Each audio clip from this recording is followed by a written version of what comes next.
Hi folks, we're Tacitus Today, your pushback channel, and thank you for joining this audio live stream. Please listen to this presentation as you would a radio broadcast.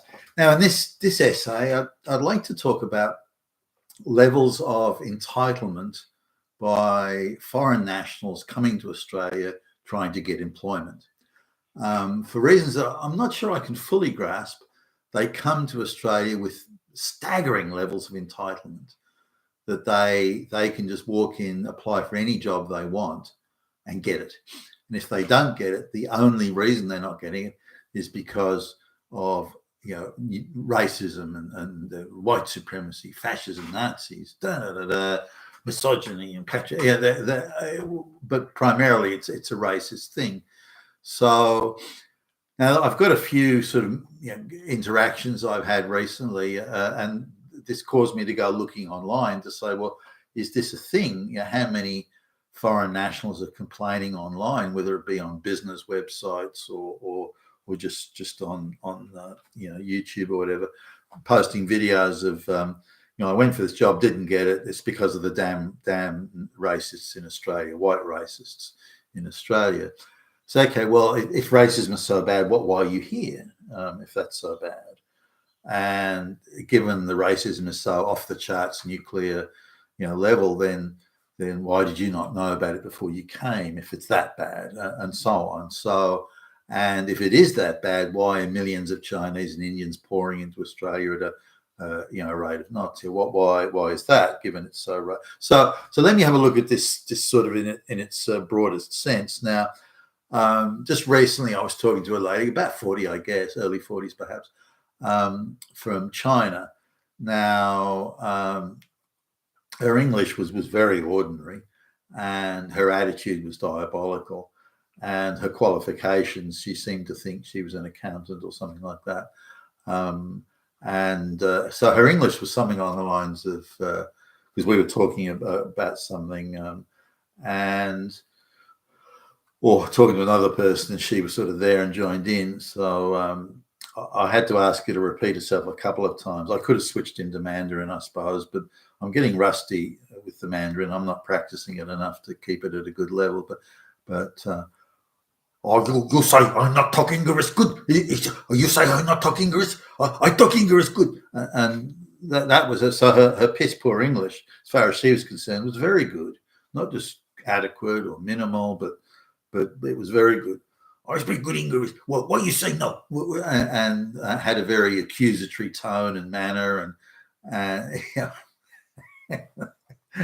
in her so she's got some qualification of accounting in China, and comes to Australia and thinks that she can get any job in accounting she wants. And anyway, she's been for I don't know how many interviews, but a number of them, and she hasn't got the jobs, and insists that it must be because of racism.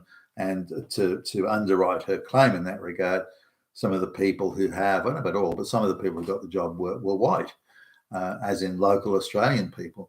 Now, if I go to China and find that I'm applying for jobs and Chinese people get, I'd hardly see this racism. I'd say, well, I'm in China and they're going to give a preference to Chinese people who speak the language. And, I wouldn't even think that racism was an issue.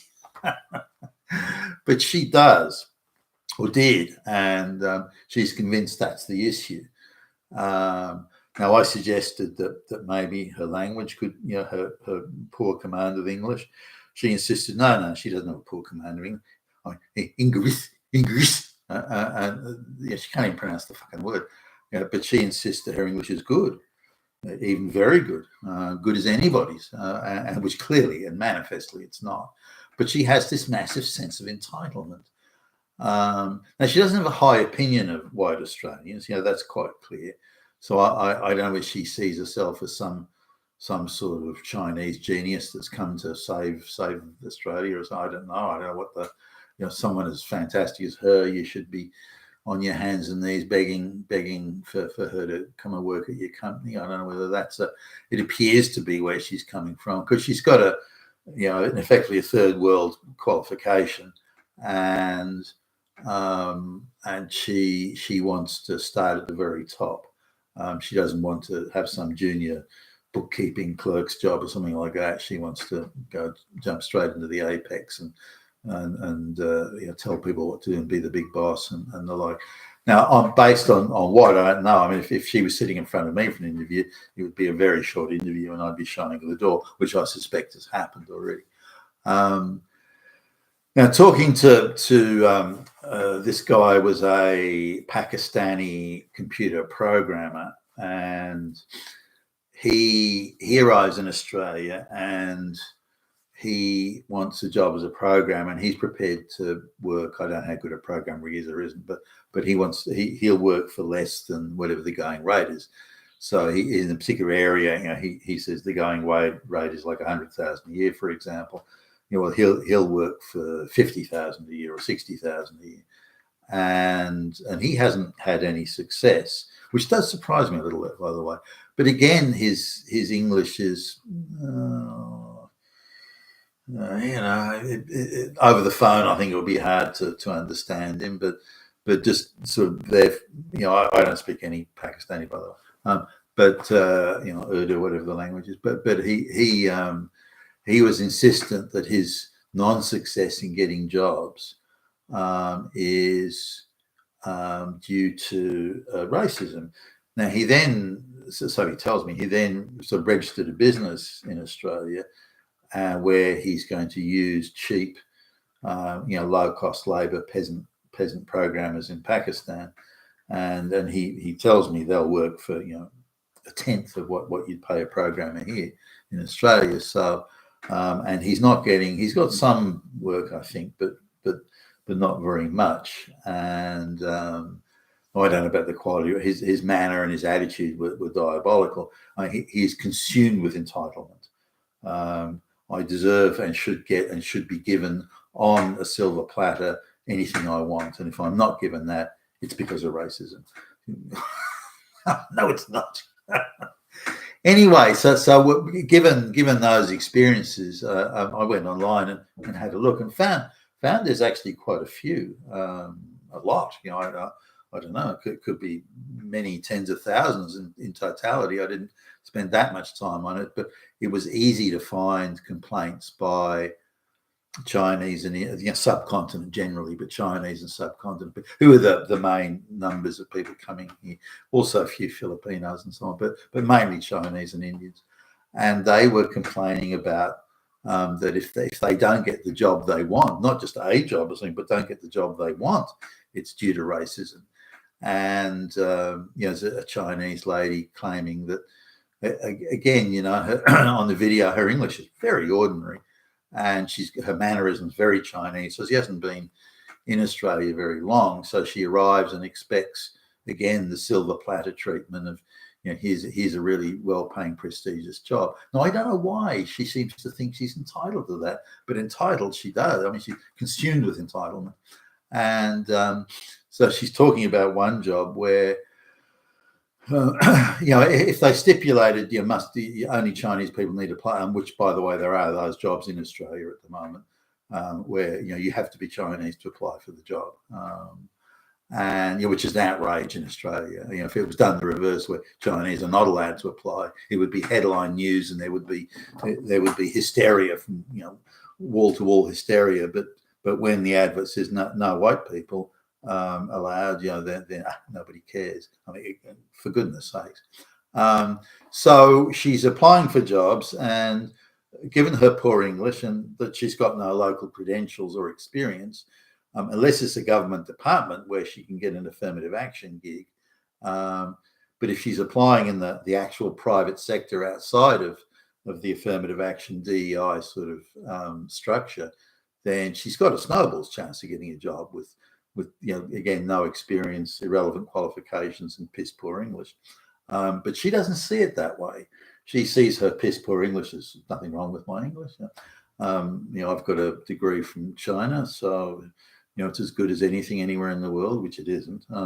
And if I don't, I have work experience in China, which is somehow she believes that to be far superior to work experience in Australia. Now, I don't know what she's being told. Is she being told Australians are a bunch of people just loll about on the beach all day getting drunk? Because I don't know. That's not clear, but she clearly believes she is a superior, far superior being to white Australians, and that if she doesn't get the job, it can only be because of racism. There can be no other explanation as far as she's concerned. Now, she's not alone, though. That there are, and they get sarcastic. Maybe I'm not Australian enough. Maybe if I white, they give me a job. No. That makes you the racist if you don't mind.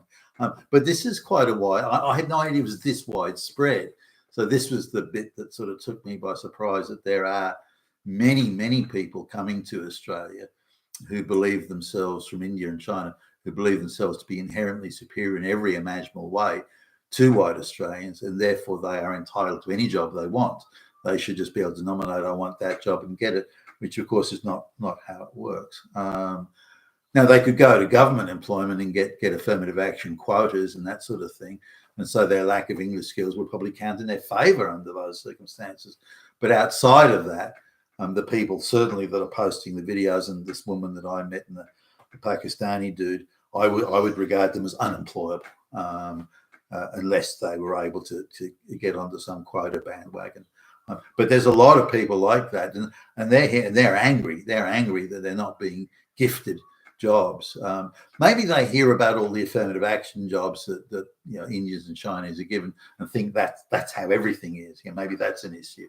But they seem to think that in Australia, if you hire a white person, then you're a white supremacist, Nazi, racist. I mean, that is a staggering leap. And I think we should be pushing back against that big time. You've been with Tasseless today, your Pushback channel, and thank you for listening.